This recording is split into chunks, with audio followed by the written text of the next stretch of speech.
Payments Innovation Executive Advisor, CEO of Fintech İstanbul Strategic Partner, dear Mr. Dr. Michael Salmony.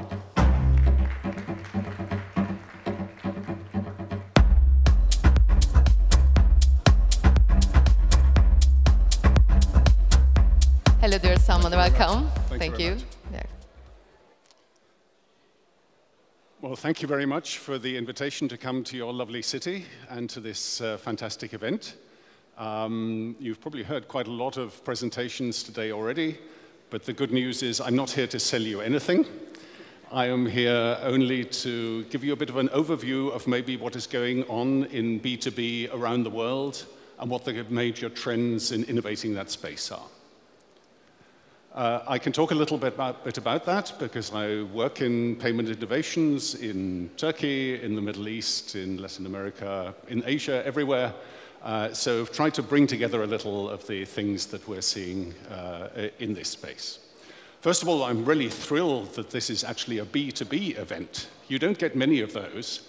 Most of them are about some consumer stuff. And I always find that a bit surprising because, of course, most of the economy is B2B. That's where the money is. So if you just take a helicopter view of the economy, it is all banks and governments and merchants and SMEs and hospitals and corporates all paying each other and working together. And there's only a tiny bit at the bottom, which is actually towards the consumer. So B2B is clearly very much the largest part of the economy. Although, as I said, most events, most media, most regulator only look at wearables and consumer stuff. That is, of course, much more sexy than looking at invoices and cash flow management. But this, of course, is maybe only just more entertaining. And what I'm saying here is backed up not just by this graphic, but also by the numbers. If you look at any report anywhere, you will always see that B2B is about 90% of the business of an economy.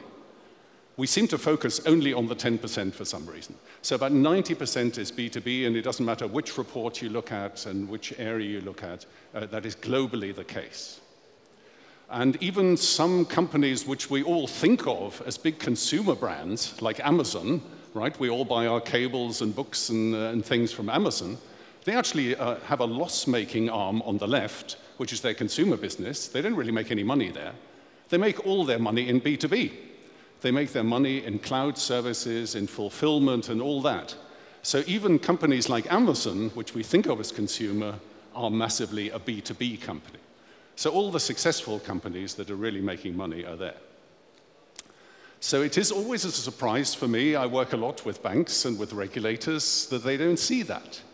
You know, banks think that they are serving corporates and SMEs very well, if you ask them.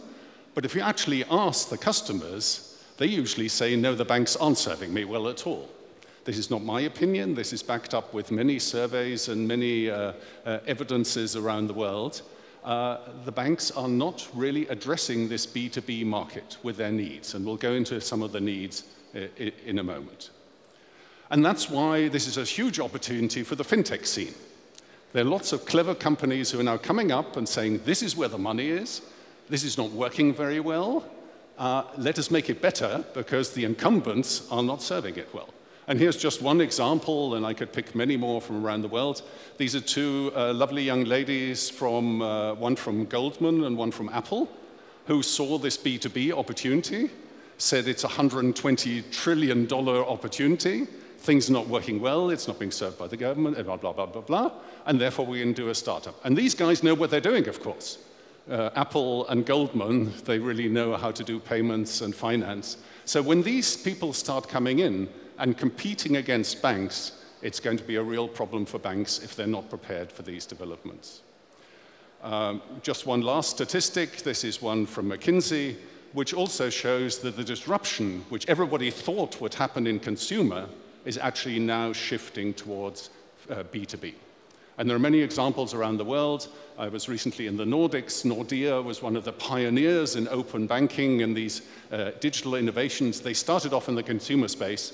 Now they've completely pivoted and are only looking at the corporate and the SME market. And you see hundreds, if not thousands, of these examples around the world. B2B is where the action is, and that's why I'm so thrilled that this event is focused exactly on that. And this seems to be also true in Turkey. You know this market much better than me, but just to pull out a quick statistic from OECD here, you know, the SMEs are 99.8% of the Turkish economy. And the Turkish banks seem to be focusing on the 0.2%, as everywhere around the world. At least not, it doesn't have the focus that it wants. So you see that these SMEs, as everywhere around the world, they are thinking of not working with banks, getting their financing elsewhere, getting their invoicing, their bill payments and everything, getting that from fintechs and from other smart players. This is a real problem for banks, or going to be very soon, and already is in some regions, because the focus is just not on the major market. And I can speak to that a little bit as well, because the SME market is one that is particularly underserved. And I'm an SME. I'm a company of less than 250 employees. And we occasionally send out bills when we do some consulting or give some speeches or whatever. And the lady in our back office sends out a paper invoice or sends a PDF, which says, to this bank account, please, this many euros, by this date, and with this tax. And then we wait a few weeks, and then something comes back from the bank. And you can see, I don't know if you can see, the garbage that comes back from the bank. It is an absolute nightmare. It's a lot of hexadecimal numbers and crunched up figures and data. And the poor lady in my back office now has to reconcile this incoming payment with the invoice we sent out weeks ago. Is it the right amount? Did he get the right currency? Was the tax deducted? Et cetera, et cetera. Now, for us, it's not a problem because we don't have thousands of invoices, but it is a friction. A lot of SMEs, the wife of the owner will sit at the kitchen table doing invoices over the weekend. And this is not where we should be in 2023. It is an even bigger problem for the larger you get. For example, Telecom Italia have hundreds of people doing nothing but this, reconciling incoming payments. You know, they have all these telephone bills, and people send in 57 euros 23, pay bill is the reference. And now they have to work out which bill is this? Is that for the September month or for the January month? Maybe the father paid it for the son. You know, it is very hard to do this. Sorry, I'm spending a bit of time just to give one example of where the friction is in this market. And this topic of e-invoicing is huge. There are billions and billions of these pieces of paper being sent around the world, and people sitting on kitchen tables typing in IBAN numbers and checking whether the amounts are correct. This cannot be anymore. And that's why a lot of smart fintechs are offering invoicing and billing solutions. But that's just one example. Just to give you one more, is financing. SMEs often need more capital because they want to buy another machine or want to expand into another region. And again, the banks are not serving them well because they think, oh, this little SME, who knows, it might fall over tomorrow. So a lot of these SMEs are financed by friends and family or financed by alternative funding sources like crowdfunding and whatever. And this is becoming huge. And this is really something that is really impacting the core business of banks. Banks are basically lending books. That is the core of what a bank is. And if suddenly 99.8% of an economy move over and get their lending somewhere else, this is going to be our problem. And just to give one example of an attacker who is very good in this space is PayPal, not a very new fintech. But PayPal, for example, serves a lot of merchants. If they're on some platform, they will get their revenue through PayPal. You know, customers pay for the bit of electronics they've bought using PayPal on eBay. So PayPal knows very well how much a merchant earns. And therefore it knows, oh, these guys have a regular cash flow, they make about 10,000 euros a month, I can give them a loan for 20,000, that will not be a problem.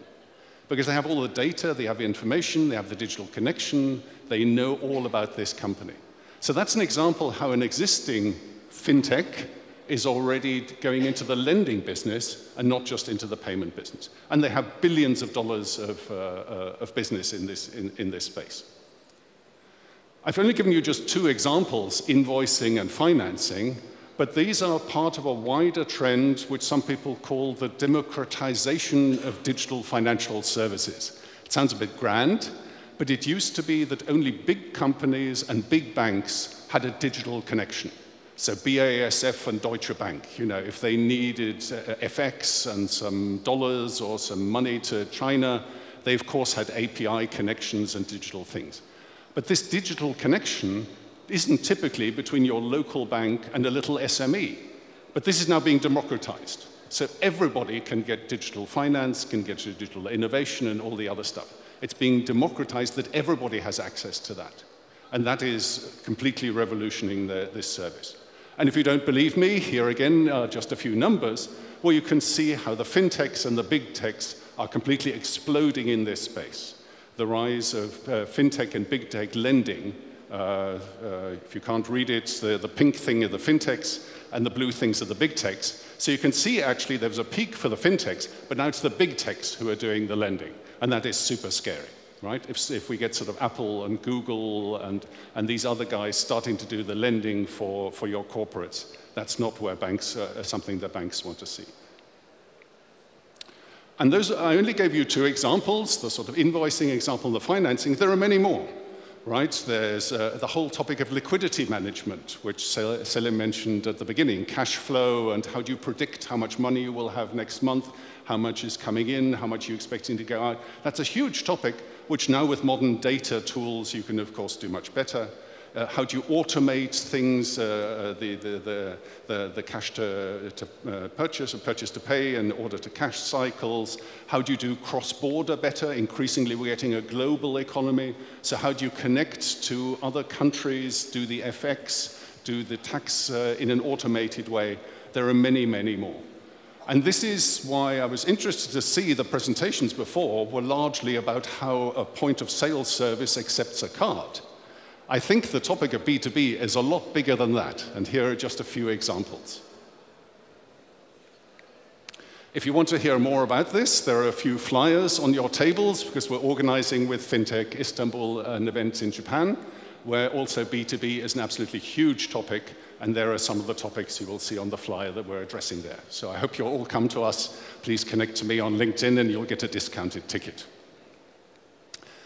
But just to return back to the fintech landscape, it is very big. I've only given you a very small snippet of what is happening there. There are actually whole ecosystems of fintechs emerging now, solving all the pain points that corporates and SMEs have. Every single little bit where an SME has a problem, you will find a handful of fintechs already addressing that.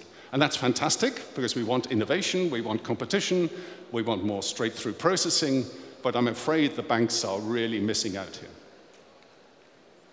There are also some Turkish fintechs, which I'm sure I don't need to tell you, but these are the ones that at least people outside Turkey are aware of and have on the radar.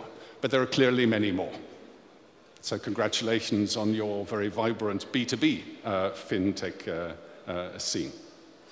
One, for example, for farmers, right? There are areas where farming is a big market, where they have a lot of needs which are not being served. And it's very good that every little niche has somebody working on it to try and make it better. So I am already at the end. Just to quickly summarize what I tried to say here. Everybody's always focusing on the wrong thing. It's all about the consumer stuff, the wearables and the sexy stuff. I understand that, but that's not where the business is. The business is where B2B is, because that's where the big volumes are. That's where the big frictions are. That's actually where it's hardly regulated, much less, so you have much more potential to have a business case. The corporate customers are willing to pay to have a solution made, which consumers aren't. So for all the reasons I've tried to show you, I think B2B is exactly the place to be. We now have the technology, we have the data, we have all the possibilities to now do much better than we can. And especially in the SME market. That is the biggest part of thing, not just the large corporates. And that's why we're getting this democratization of financial services. It's not just for a select few big corporates with their ERP systems. It is for every little SME, a farmer, a self-employed person, a market stall holder, somebody who manufactures something, and these are the people where the big potential is. So I am thrilled that you're doing B2B here, and I hope I've been able to contribute a little bit to the sort of more global view of what is going on in that space, and congratulate you on your initiatives here. Thank you very much.